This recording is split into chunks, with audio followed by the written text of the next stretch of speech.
Salut, c'est Vincent et aujourd'hui on va parler du régime cétogène. Qu'est-ce que c'est? Comment ça marche? Quel est le principe? On voit ça tout de suite, c'est parti. Alors il faut partir du principe que ton corps il peut fonctionner sur deux types de carburants. Sur le glucose, donc le sucre, ou alors sur les graisses. Donc quand tu fonctionnes sur le sucre, tu vas généralement aller chercher dans les glucides. Ça va être le riz, les pâtes, le pain. Tu vas pas seulement aller les chercher dans le sucre direct ou les gâteaux. Et quand tu fonctionnes sur ta graisse, tu vas tout simplement aller taper dans les réserves. Donc un régime cétogène, c'est principalement un régime qui est basé sur la réduction de consommation de glucides. Donc le corps va fonctionner sur la graisse, on va pouvoir continuer de consommer des protéines, de la viande, du poisson, et on va pas avoir peur de consommer des bonnes graisses type huile d'olive, huile de noix ou avocat. Donc on dit que le cerveau a besoin de glucose pour fonctionner, c'est vrai. Le glucose, c'est le carburant favori du corps en règle générale, mais on peut également fonctionner sur les graisses. Alors, le corps ne va pas fonctionner sur les graisses directement, on va transformer les graisses en cétones, on appelle ça, d'où le régime cétogène, et le cerveau peut également fonctionner sur les cétones. Donc l'avantage, c'est que tu vas devenir une vraie machine à brûler les graisses, 24 heures sur 24, 7 jours sur 7, tant que tu vas pas apporter de glucose, ton corps pour fonctionner, il va falloir qu'il brûle ses graisses, qu'il transforme ses graisses en cétones tout simplement pour s'alimenter en carburant. Donc les cétones c'est très puissant comme carburant, tu vas pas ressentir de coup de fatigue en termes d'énergie, il n'y a pas de souci.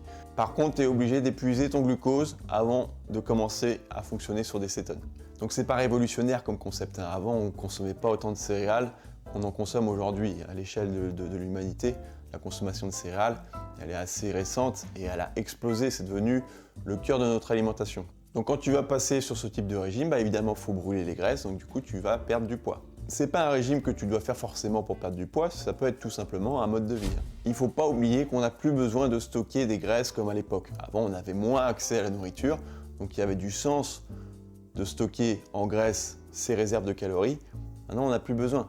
On a accès à la nourriture 24 heures sur 24, 7 jours sur 7. Donc il n'y a plus besoin de stocker ça, donc autant l'utiliser, quand on en stocke, autant l'utiliser comme source d'énergie pour faire fonctionner le corps.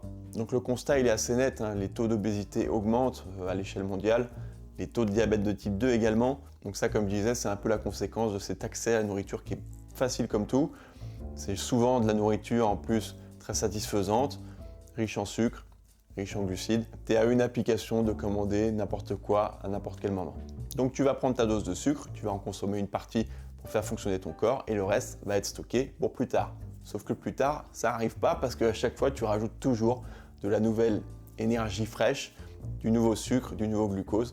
Donc en fait, tu stockes et tu vas jamais chercher dans ces graisses. Donc là, on ne parle pas forcément de malbouffe, on parle de tout ce qui va être pain, pâtes, riz, tous les féculents qui vont se transformer en sucre par ton corps. Donc quand tu passes sur le régime cétogène, ça va être tout l'inverse. Tu vas épuiser ton stock de glucose, tu vas aller taper dans les graisses pour créer cette nouvelle énergie via les cétones. Donc qu'est-ce qu'on mange ou qu'est-ce qu'on mange pas? Donc ça j'ai déjà dit, les pâtes, le riz, le pain, les pommes de terre, on évite au maximum. On va se concentrer sur les légumes principalement. On a le droit de manger des protéines de manière modérée, normale. Tu peux manger de la viande, des œufs, du poisson. Et on va pas avoir peur des bonnes graisses, type huile d'olive, huile de noix, avocat ou saumon sauvage par exemple, qui est un poisson assez gras également. Concernant les fruits, on va limiter un peu. Si tu veux faire le régime cétogène optimal, il va falloir éviter parce que du coup il y a du sucre dedans. Mais sinon, si tu veux faire un truc un peu alternatif, tu peux quand même ajouter des fruits parce qu'il y a quand même pas mal de vitamines dedans qui peuvent être intéressantes. Quelle quantité tu auras le droit de manger? C'est l'avantage, tu peux manger un peu à ta faim, tu n'as pas besoin de compter les calories, tu fais juste un peu attention aux protéines. Il faut que tu mettes au cœur de l'alimentation les légumes.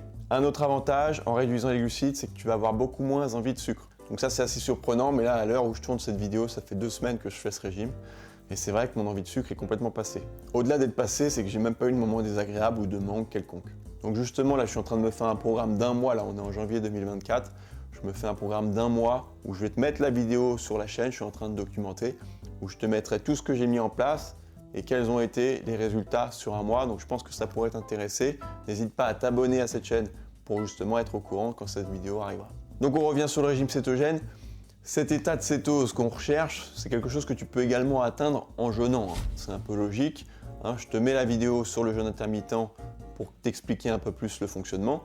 Mais si tu jeûnes, tu arrêtes de t'alimenter, donc forcément on épuise le glucose à un moment donné et on tape dans les graisses, c'est le même principe. Donc pour résumer ce régime cétogène, tu réduis les glucides au maximum, tu mets les légumes au centre de ton alimentation, tu peux continuer à manger des protéines, viande, poisson, œufs, tu n'as pas peur des bonnes graisses, type huile d'olive, avocat. On n'oublie pas de s'hydrater, de bien boire tout au long de la journée. Et puis si tu veux coupler ça avec le jeûne intermittent, là tu vas devenir une vraie machine à brûler les graisses. N'hésite pas à me mettre un petit pouce si ça a aimé cette vidéo. On se retrouve très bientôt justement pour le programme du mois de janvier que je suis en train de mettre en place. À bientôt.